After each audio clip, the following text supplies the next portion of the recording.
je suis resté en famille. Depuis mon retour de mission, je vis chez mes parents. C'était la pire décision possible, et je le savais dès l'instant où je l'ai prise. J'avais le choix pourtant. Ma hiérarchie aurait pu me fournir un appartement, et ma sœur était prête à m'accueillir chez elle, mais j'ai préféré m'enterrer au fin fond d'une banlieue parisienne aussi morose que le souvenir qu'elle m'avait laissé. La professionnelle en face de moi n'est pas dupe. Elle insiste. La cohabitation avec vos parents se passe toujours à merveille ? C'était merveilleusement horrible. Même si je vois parfaitement ce qu'elle cherche à me faire dire et que je connais les raisons qui ont motivé mon choix, je refuse de les aborder sur ce fauteuil. Tout à fait, ça me fait du bien d'être avec eux, de rattraper le temps perdu. Et comment vous sentez-vous, émotionnellement et physiquement ? J'inspire sur 2 temps avant d'expirer sur 1, comme pour donner l'impression que je me prépare à me livrer. Honnêtement, je me sens beaucoup mieux depuis mon retour de mission. Je lui offre un sourire timide, juste assez large pour égayer mes yeux bleus, mais suffisamment mince pour qu'elle le pense sincère. Qu'en est-il des crises de panique, des hallucinations ? Ma mâchoire tente de se serrer, mais je la contrôle. Une maîtrise complète de son corps est la première règle dans mon métier. Je pose nonchalamment une main autour de mon poignet. Mon index se loge sur une veine et mon décompte commence. Je n'en ai presque plus. Les bruits subits ne me perturbent plus. J'ai même pu rester dans la cave de mon père pendant près d'1 heure le temps de trier ses affaires sans faire de crise de claustrophobie. Et les cauchemars ? Pareil. Vous rêvez de quoi ? Rien. Mes rêves sont morts au moment même où j'ai cru perdre la vie. De pas grand-chose, m'amusai-je faussement devant elle.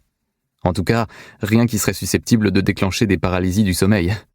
Je souris en me disant que les arracheurs de dents dont tout le monde parle doivent être en train de prendre des notes à l'heure qu'il est.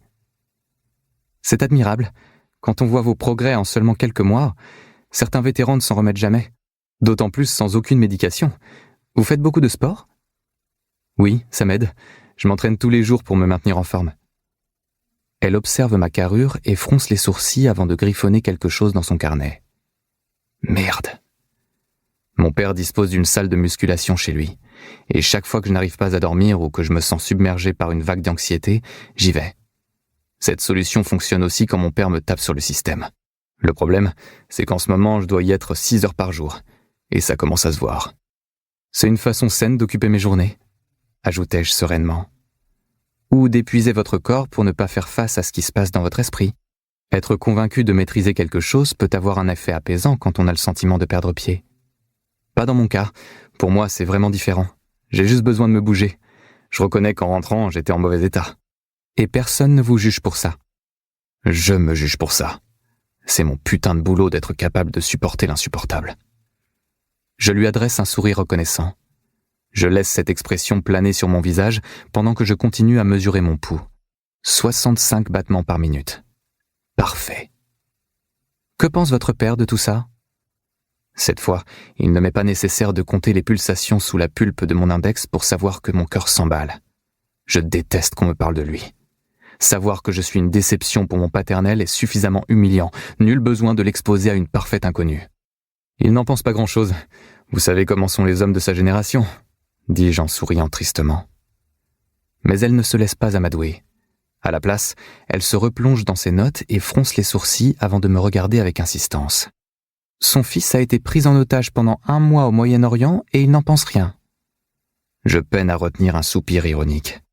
J'ai passé 1 semaine enfermé dans une cave à l'étranger avec 4 autres otages, dont un qui était mort depuis plusieurs jours. L'odeur de sueur, d'urine, de sang et de poudre à canon me hante encore.